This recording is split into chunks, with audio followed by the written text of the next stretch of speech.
আজকে আবার ক্লাস 8-এর ছাত্রছাত্রীদের সঙ্গে আবার দেখা হলো। আশা করি সবাই ভালো আছো। আমরা আগের দিন যে মিশ্রণ চ্যাপ্টারটা শুরু করেছি সেই চ্যাপ্টারের কয়েকটা অঙ্ক শুরু করেছিলাম অল্প সময়ের মধ্যে।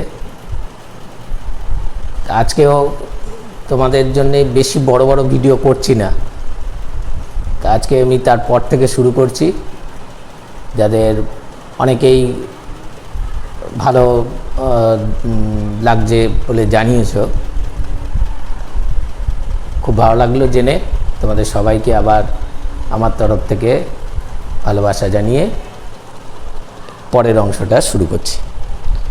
যদি ভালো লাগে তাহলে লাইক করো আর কিছু জানাও। পরবর্তী ভিডিওর জন্যে তোমাদের মতামত অবশ্যই আমি গুরুত্ব দিয়েই এবং অবশ্যই তোমাদের অনুযায়ী পরবর্তীকালে ক্লাস করব। আমরা আজ 5 নম্বর অঙ্ক অবধি করেছিলাম। আজকে 6 নম্বর অঙ্কটা বলছি। 2 প্রকার গুঁড়ো সাবানে সোডা ও সাবান গুঁড়োর পরিমাণের অনুপাত 2:3 এবং 4:5। যদি প্রথম প্রকারের 10 কিগ্রা এর সঙ্গে দ্বিতীয় প্রকারের 18 কিগ্রা মেশানো হয়, তবে নতুন গুঁড়ো সাবানে কত অংশ সাবান গুঁড়ো থাকবে? এখানে গুঁড়ো সাবানে সোডা আর সাবান গুঁড়ো আছে। 2 প্রকার গুঁড়ো সাবানে, প্রথম প্রকার নিয়েছে 10 কিগ্রা আর দ্বিতীয় প্রকার 18 কিগ্রা। কিন্তু বার করতে বলেছে নতুন যখন তাদেরকে মিশ্রণ করে নিয়ে নতুন যে মিশ্রণটা তৈরি করে নিয়েছে তাতে সাবান গুঁড়োর পরিমাণ কত। তো এক্ষেত্রে সাবান গুঁড়োটা যেহেতু দরকার, ফলে সোডাটা পরিমাণ জানার খুব একটা দরকার নেই, ফলে সোডার পরিমাণ বার করব না। আমরা তাহলে লিখব কি? প্রথমে লিখব প্রথম প্রকার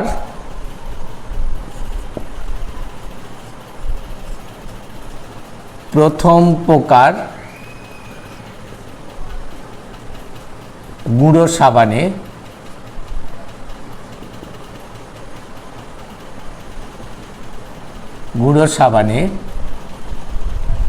সোডা ও সাবান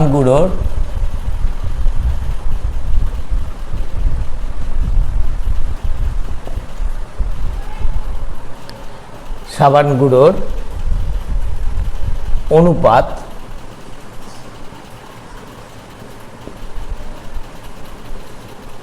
সাবান গুঁড়োর অনুপাত 2:3।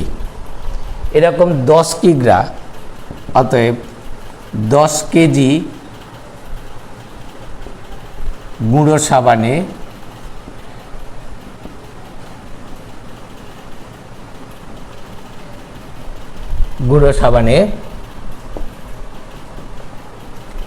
সাবান গুঁড়োর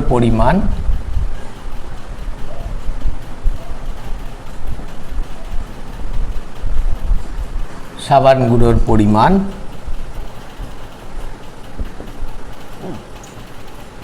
দশ ইন্টু সাবান গুঁড়ো 3/5। আনুপাতিক ভাগার করলে 3/5, মোট 5 ভাগের মধ্যে 3 ভাগ, তাহলে 3/5 কেজি, মানে হচ্ছে কাটাকাটি করার পর 6 কেজি। আমি একটাই বার করলাম, কারণ দ্বিতীয়টা আমি বলেছি সোডাটা আর বার করার প্রয়োজন নেই। এবার দ্বিতীয়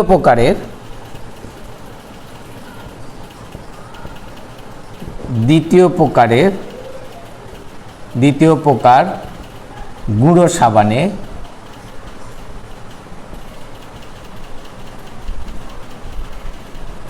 গুঁড়ো সাবানে সোডা ও সাবান গুঁড়োর অনুপাত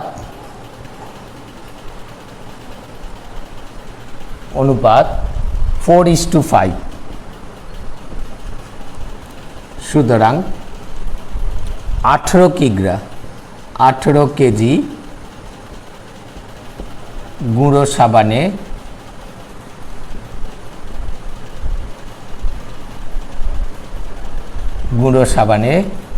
সাবান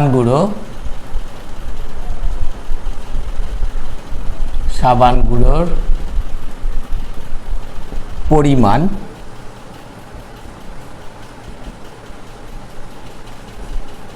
18 × 5/9 আনুপাতিক ভাগার 5 আর 4 9, 9 ভাগের 5 ভাগ কেজি। তাহলে এটা করলে হবে 10 কেজি। তাহলে এখানে 6 কেজি আর এখানে 10 কেজি। তাহলে মোট মিশ্রণটার পরিমাণ বার করি আর তাতে সাবান গুঁড়োর পরিমাণ বার করি। অতএব মোট মিশ্রণের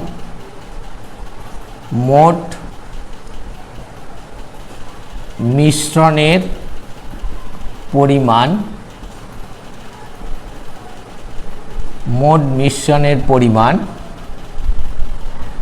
6 + 10 কেজি মানে 16 কেজি।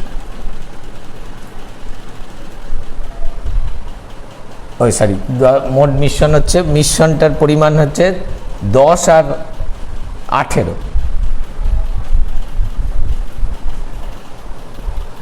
এখানে 10 আর এখানে 18 মানে 28 কেজি।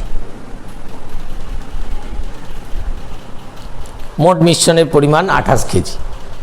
তার মধ্যে সাবান গুঁড়ো হচ্ছে 6 কেজি আর 10 কেজি।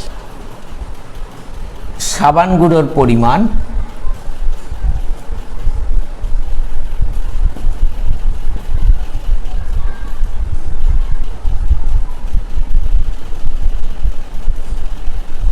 6 + 10 কেজি মানে 16 কেজি। এবার বলছে এই 16 কেজিটা 28 কেজির কত অংশ হলো। তাহলে আমরা মোট মিশ্রণ পেয়েছি 28 কেজি, তার মধ্যে 16 কেজি আছে সাবান গুঁড়ো। তাহলে এবার কোশ্চেনটা কি বলেছে, নতুন গুঁড়ো সাবানে কত অংশ সাবান গুঁড়ো থাকবে। তাহলে এটা একটু মুছে দিলাম।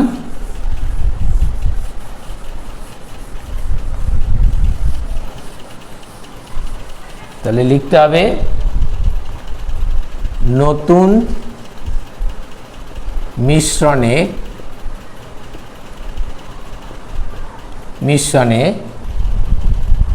সাবান গুঁড়ো থাকবে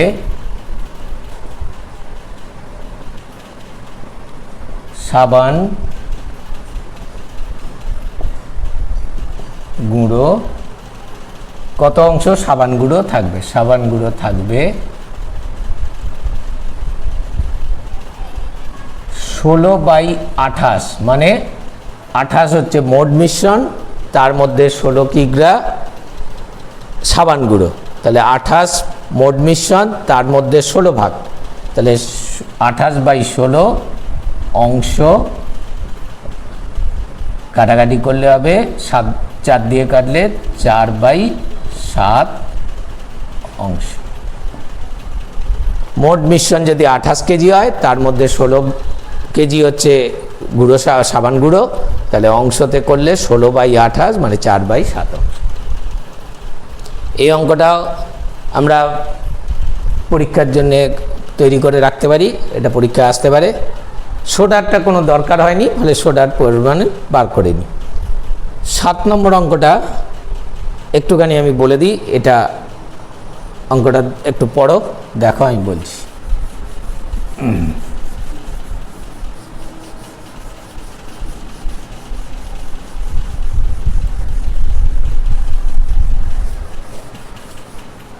দেখো, দুটি সমান আয়তনের পাত্রে যথাক্রমে 1/3 ও 1/4 অংশ ফলের রস ছিল।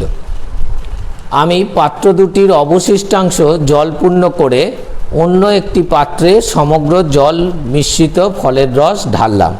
নতুন পাত্রে ফলের রস ও জলের পরিমাণের অনুপাত কত হিসাব করে দেখি। দুটো সমান পাত্র, তাতে একটায় 1/3 আর একটায় 1/4 জল অংশ ফলের রস রয়েছে। 7 নম্বর অঙ্ক, আমরা পুরো পাত্রটার আয়তনকে ধরে নেব। ঠিক আছে, পুরো পাত্রটার আয়তনকে ধরে নিচ্ছি। ধরি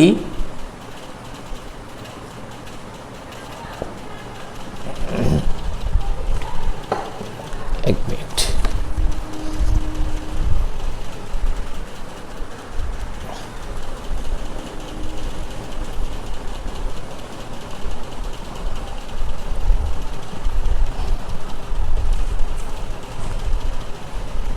ধরি সমগ্র পাত্রের আয়তন,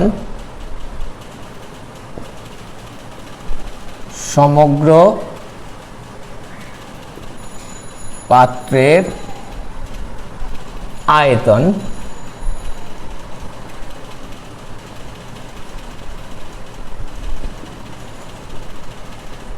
1।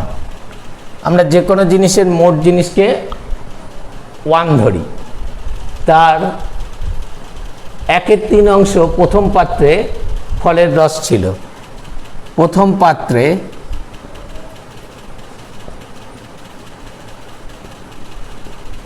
ফলের রসের পরিমাণ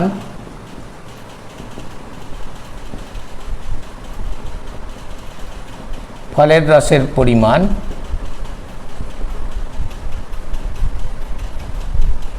1/3 অংশ ভর্তি ছিল।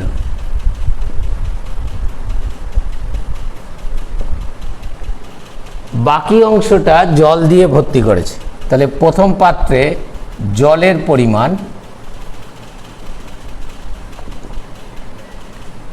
ফলের রস যদি 1/3 অংশ থাকে তাহলে জল ঢেলেছে 1 - 1/3 অংশ। এটা ক্যালকুলেশন করলে হয় 2/3 অংশ। তাহলে প্রথম পাত্রে সমগ্র আয়তনকে 1 ধরলে ফলের রস ছিল 1/3 অংশ, তাহলে জল হচ্ছে 1 থেকে বাকি অংশটা জল ঢেলেছে, তাহলে জলের পরিমাণ। এবার আমরা দ্বিতীয় পাত্রে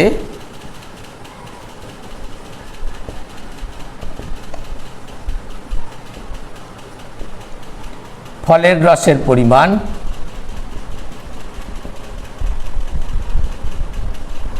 ফলের রস 1/4 অংশ।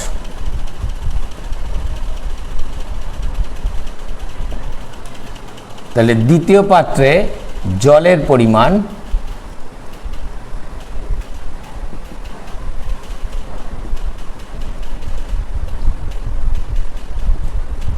এক মাইনাস 1/4 অংশ মানে 3/4 অংশ। এটা বিয়োগ করলে 3/4। এবার দুজনকে একসঙ্গে মিশিয়ে দিয়েছে। অতএব নতুন মিশ্রণে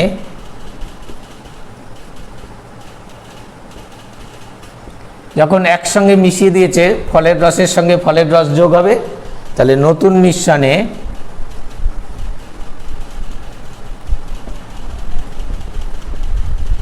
ফলের রসের পরিমাণ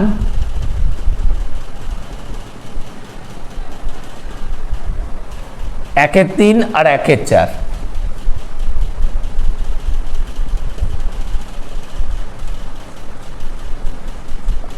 তাহলে এটা হচ্ছে 12 লসাগু করলে 4 + 3, তাহলে 7/12 অংশ। তাহলে ফলের রসের পরিমাণ নতুন মিশ্রণে 7/12 অংশ। এবার আমরা নতুন মিশ্রণের জলের পরিমাণ,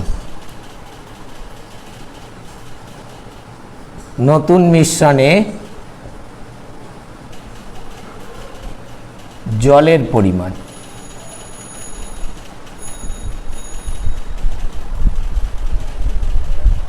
ঠিক একই নিয়মে জলের সঙ্গে জল যোগ হবে, 2/3 আর 3/4।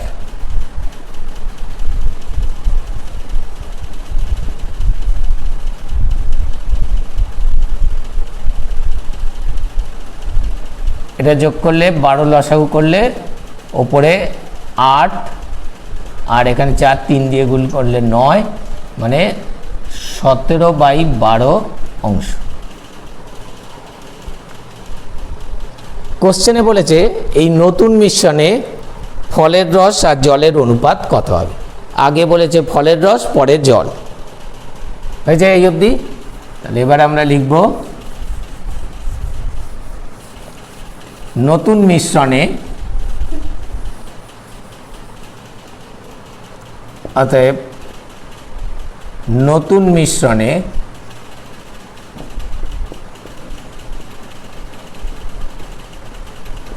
ফলের রস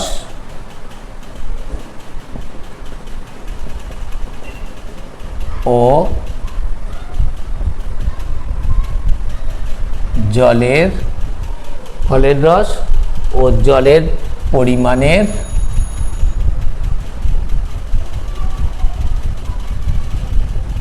অনুপাত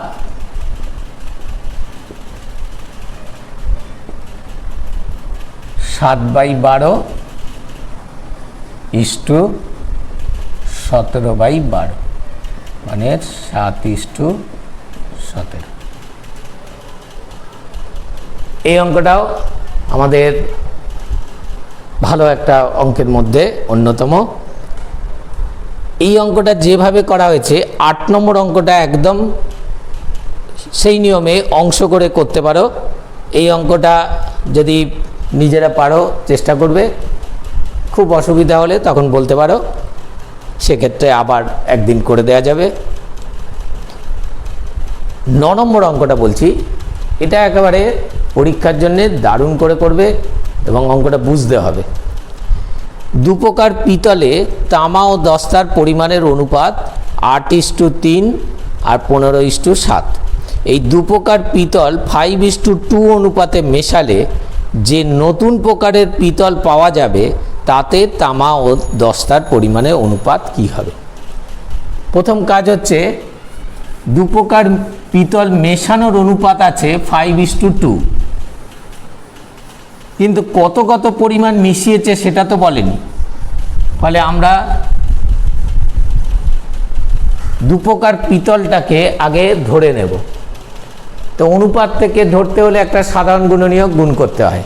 এটা অলরেডি হয়তো অনেকে জেনে গেছো, না হলে আমি একটুখানি বলি। প্রথমে হচ্ছে 2 প্রকার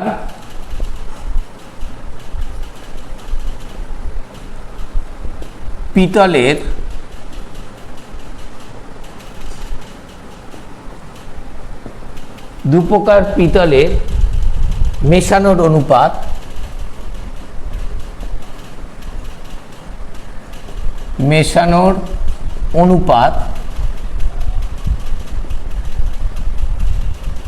5:2।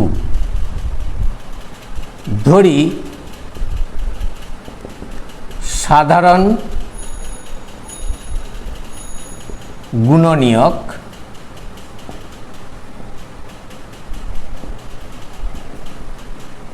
x not equal to 0, মানে অনুপাতকে একটা সাধারণ গুণনীয়ক দিয়ে গুণ করে নিতে হয়, তবে তার পরিমাণটা ধরতে পারি। 5:2 দুজনের সঙ্গে একটা সাধারণ গুণনীয়ক x গুণ করে নিতে হয়। তাহলে আমরা লিখব প্রথম প্রকার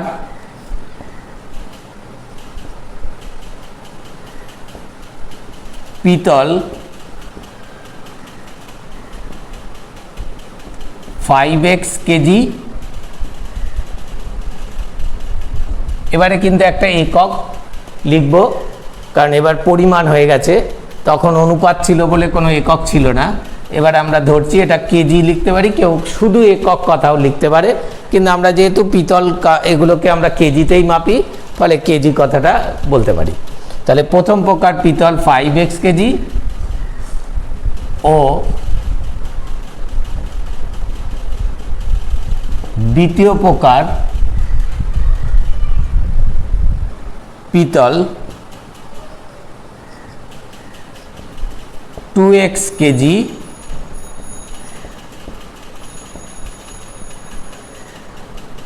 মেশাতে হবে। সাধারণ গুণনীয়ক এক্স ধরলে প্রথম প্রকার 5x কেজি, দ্বিতীয় প্রকার 2x কেজি মেশানো হবে বা মেশানো হয়েছে। এবার আমরা তামা ও দস্তার অনুপাতটা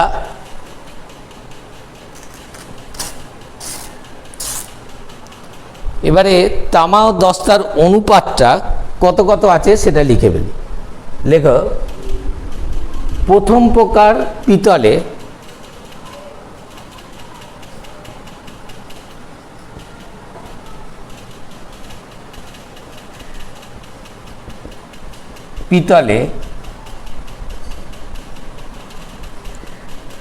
তামা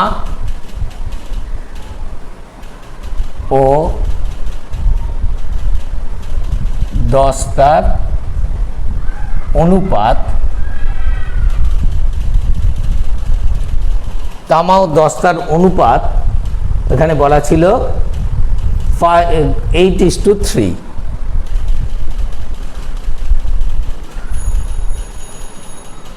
অতএব তামার পরিমাণ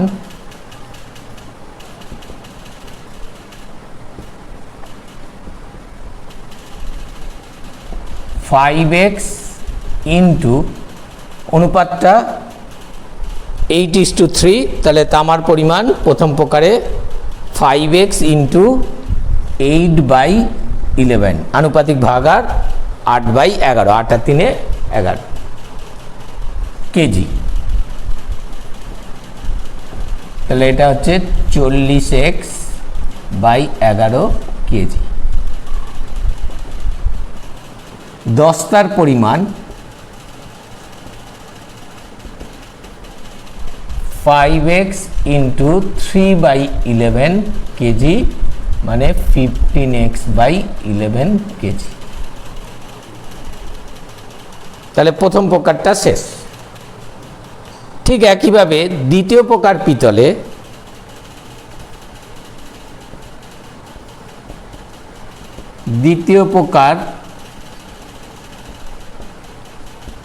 পিতলে তামা ও দস্তার অনুপাত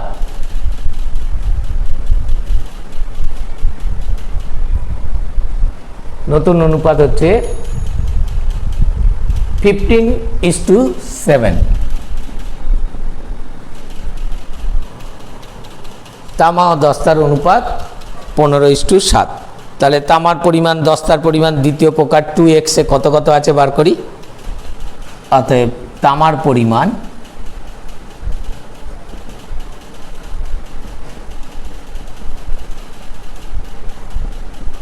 2x ইন্টু অনুপাত 15:7, তাহলে 15/22 কাটাকাটি করা যেতে পারে কেজি, মানে 15x/11 কেজি। এটা হলো তামার পরিমাণ। তাহলে এখানে আমরা দস্তার পরিমাণ বার করি।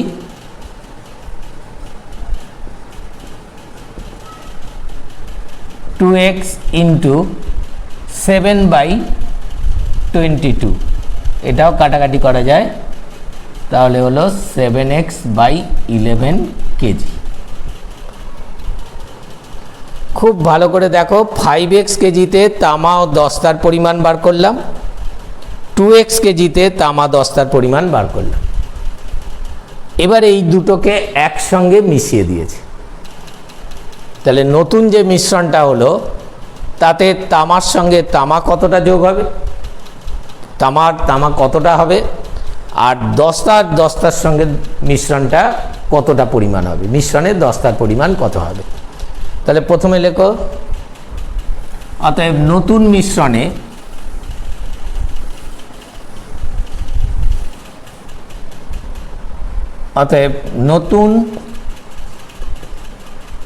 মিশ্রণে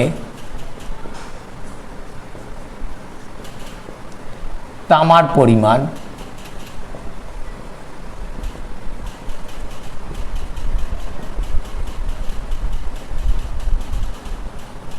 ভালো করে দেখো, তামা হচ্ছে 40x বাই 11 প্লাস দ্বিতীয় প্রকার থেকে 15x বাই 11 কেজি।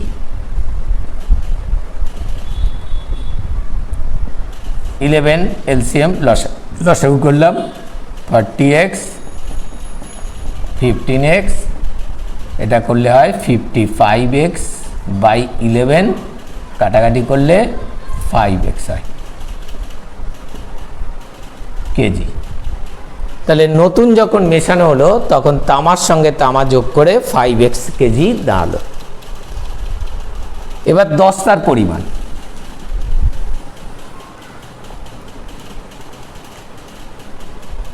দস্তার পরিমাণ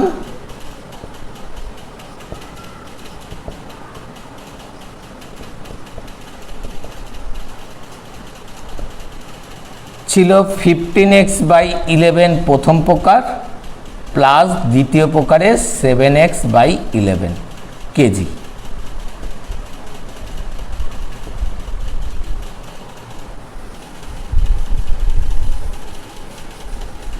যোগ করলে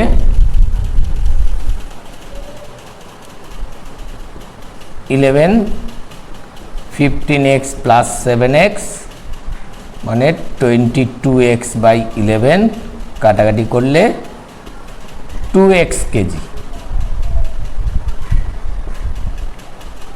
তাহলে নতুন মিশ্রণের তামার পরিমাণ 5x কেজি, দস্তার পরিমাণ 2x কেজি। এখানে এবার নতুন মিশ্রণের তামা ও দস্তার অনুপাত চেয়েছে, তাহলে আর এক লাইন, অতএব নতুন মিশ্রণে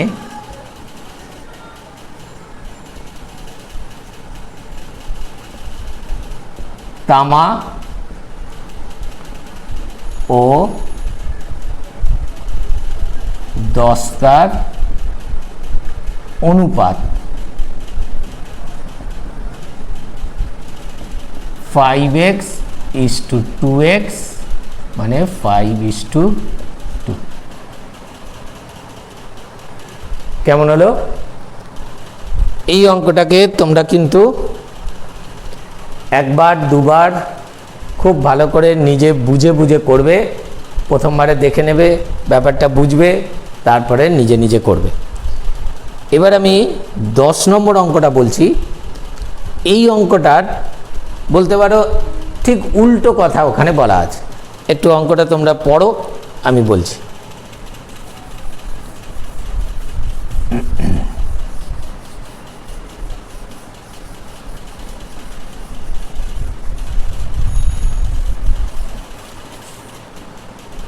বলছে দু প্রকার স্টেনলেস স্টিলে ক্রোমিয়াম ও স্টিলের পরিমাণের অনুপাত 2:11 ও 5:21। এই দু প্রকার স্টেনলেস স্টিল কি অনুপাতে মেশালে নতুন প্রকার স্টেনলেস স্টিলে ক্রোমিয়াম আর স্টিলের অনুপাত 7:32 হবে? একটু ভেবে দেখো, প্রথম 9 অঙ্কটা যেভাবে হলো আর এই অঙ্কটা যা বলেছে, দুটো কথার মধ্যে কি পার্থক্য আছে? আগেরটায় পিতলের মেশানোর অনুপাত ছিল 5:2, দু প্রকার পিতলে, আর এখানে মেশানোর অনুপাতটা দেওয়া নেই, এটা বার করতে বলেছে। আগের অঙ্কটায় মেশানোর পরে নতুন মিশ্রণে তামা দস্তার অনুপাত কি হবে বার করতে বলেছিল, আর এবারে মেশানোর পরে ক্রোমিয়াম আর স্টিলের অনুপাত কত হবে 7:32 বলে দিয়েছে। তাহলে ডিফারেন্সটা কোথায়? আগে দু প্রকার পিতলের মেশানোর অনুপাত 5:2 বলেছিল, এখানে সেটা নেই। তাহলে আমরা এই জায়গাটা একটুখানি ধরে নেব। 10 নম্বর ধরি, প্রথম প্রকার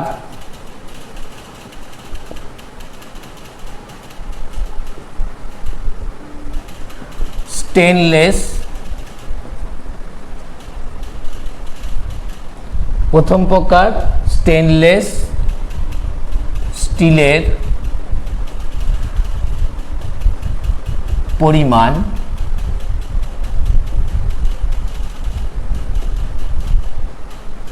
x কেজি ও দ্বিতীয় প্রকার স্টেনলেস স্টিল y কেজি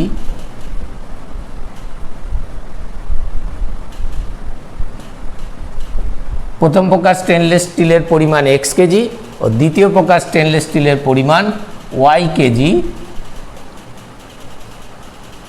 নিতে হবে। কিন্তু x:y অনুপাতে ধরে অঙ্ক করবে না, অনুপাত ধরে কিন্তু অঙ্ক করা যাবে না। আমি যদি ধরে নিই দু প্রকার স্টেনলেস স্টিল x:y অনুপাতে নেওয়া হয়েছে তাহলে কিন্তু ভুল হয়ে যাবে। আমরা x কেজি y কেজি দু প্রকারের পরিমাণটা ধরে নেব। প্রথম প্রকারে ক্রোমিয়াম আর স্টিলের অনুপাত, প্রথম প্রকার স্টেনলেস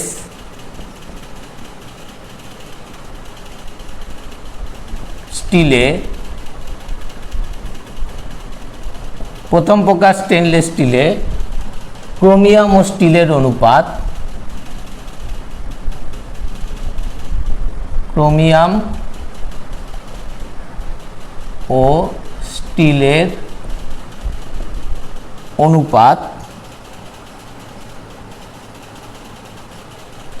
অনুপাতটা ছিল 2:11। অতএব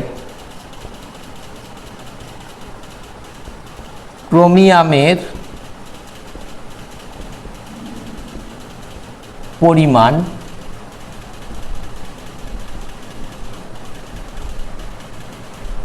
x × 2/13 কেজি মানে 2x/13 কেজি। স্টিলের পরিমাণ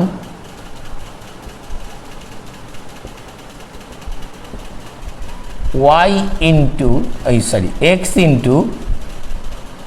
11/13 কেজি মানে 11x/13 কেজি। তাহলে ক্রোমিয়াম আর স্টিলের পরিমাণ প্রথম প্রকারে শেষ। দ্বিতীয় প্রকারে অনুপাত বলেছে 5:21। দ্বিতীয় প্রকার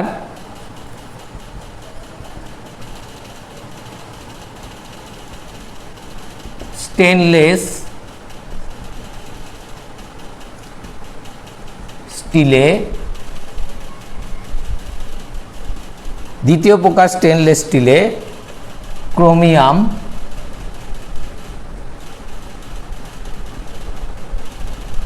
ও স্টিলের অনুপাত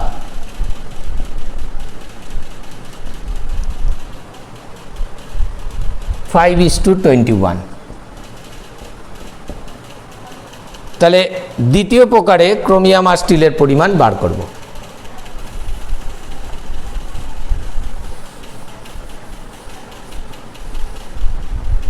আচ্ছা, এইটুকু মোছা থাকে। অতএব ক্রোমিয়ামের পরিমাণ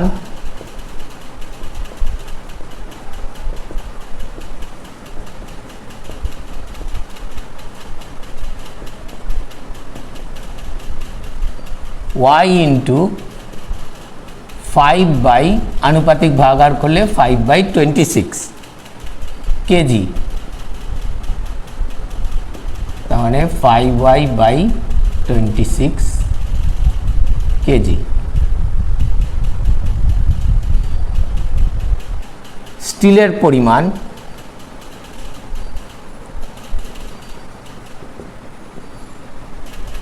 y × 21/26 কেজি মানে 21y/26 কেজি। এইবার এই দুজনকে একসঙ্গে যোগ করে দেব। করার পর অনুপাতটা বলেছে 7:32 হবে। তাহলে এইবারে লিখব প্রশ্ন মতে। এইখানটা একটু রেখে দিচ্ছি।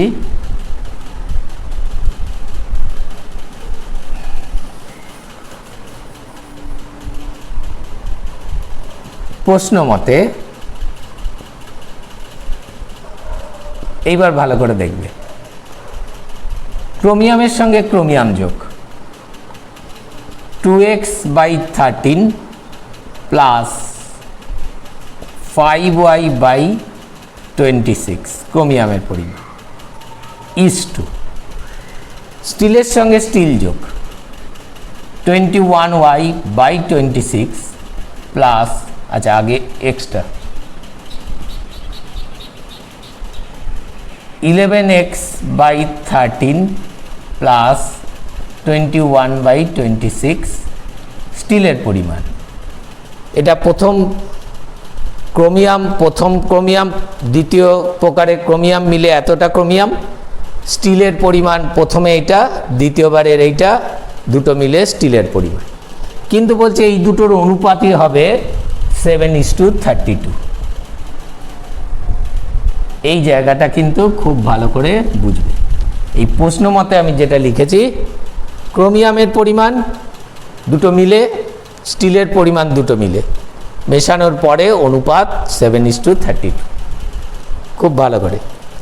এবার আমরা এটাকে যদি লসাগু করে যোগ করছি 26, তাহলে 2x, এটা 2 দিয়ে গুণ একেবারে করে দিচ্ছি, 4x প্লাস 5y ইজটু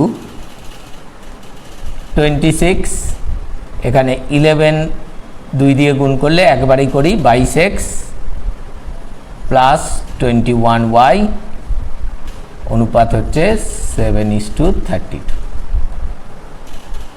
এবার অনুপাতের এই দিকে নিচের 26টা বাদ চলে যায়, তাহলে এবারে পড়ে থাকছে এইটা আর এটা, 4x plus 5y ইজটু 22x plus 21y is equal to 7:32। আমরা এই দুটোর পরিমাণকে অনুপাতে না করে এবারে ওপর নিচে লিখে বজ্রগুণ করব। তো এখানটা একটু মুছে দিলাম।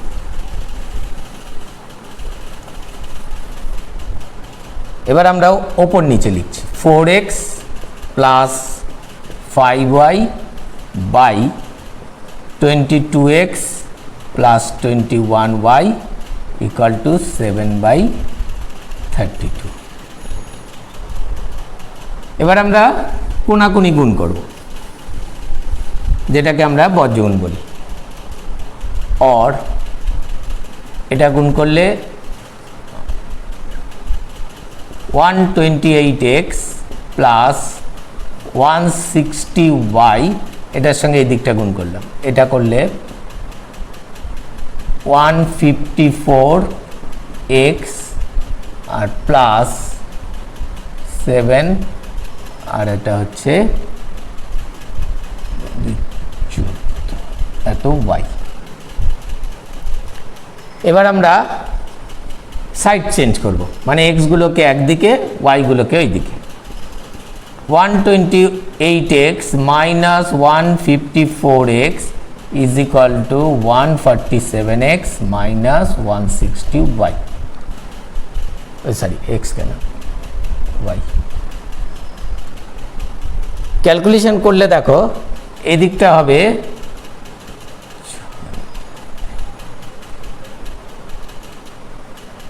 এইটা বড়, তার মানে হচ্ছে 8 × 14 6 হাতে 3, 26x মাইনাস, আর এটাও বড় মাইনাস 13y। দুদিকে এরকম মাইনাস বাদ দেওয়া যায়,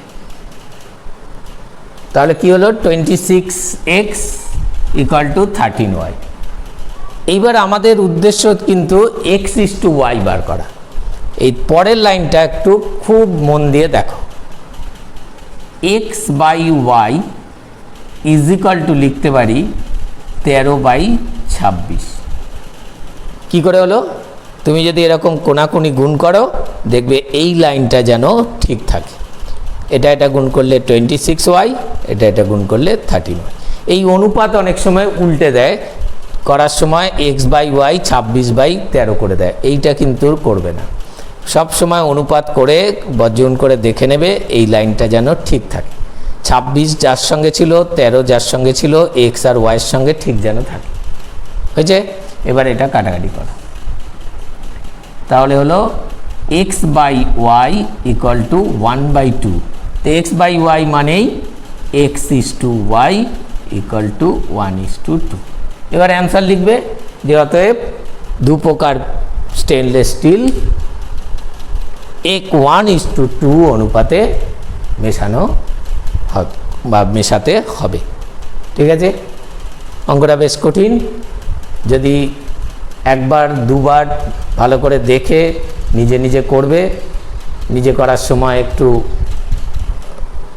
বুঝে বুঝে, খাতার বা আর ভিডিও দেখবে না, তখন একদম নিজে নিজে করার চেষ্টা করবে। যদি মনে করো যে এক চান্সে বুঝে বুঝে করতে পারলাম তাহলে ওকে, আর যদি দেখছো যে না আমি ঠিক এক চান্সে পাচ্ছি না, তাহলে আবার বোঝো।